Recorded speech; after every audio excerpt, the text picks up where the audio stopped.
কথা কইতে হয় না। এখন দেশে নারী সংস্কার আইন পাস হয়েছে, নারী পুরুষ এখন সমান অধিকার।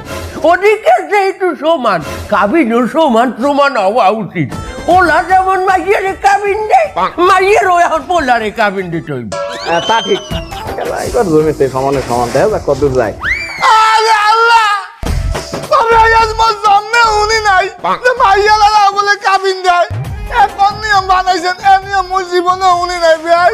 ও ভাই, আপনার জন্মে আপনি যা যা না দেখছেন, এই জন্মের নারী মধ্যে এইসব জিনিস দেখতে আসেন না।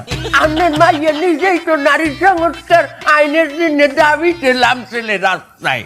তার এখন ওরে যদি আমার পোলারটাকে বিয়ে দিতে হয়, আমার পোলারও সমান অধিকার দিতে হইবে। কাবিন আমার পোলায় 5 লাখ দেবে, আপনার মাইয়াও আমার পোলারে 5 লাখ দেবে। আন্দোলন মানে তো রাস্তায় নামছিলি, এটা মনে চলে না? তোর নাম মাইয়া নামে এই দিনটা আমার দেয়া লাগলে তুই রাস্তায় আন্দোলন মানে নামছো, আর এই 5 লাখ টাকা দেবে কিনা খাবি? তোর মাইয়া দেবে। জন্ম দিয়ে আসছি এত সকালে, এমনি খাই যদি বাজিয়ে লাইতাম তাহলে এই দিনটা দেয়া লাগছে না। আচ্ছা যাই হোক, আইন সবার জন্য সমান, যেহেতু একটা আইন করা হয়েছে, এখন আমরা এর বাইরে যাইতে পারবো না। কি করে 5 লাখ টাকার মধ্যে হইবে? খরচ করে দিব, তোর মায়েরও লই যাবো খরচ করতে। আচ্ছা বলো।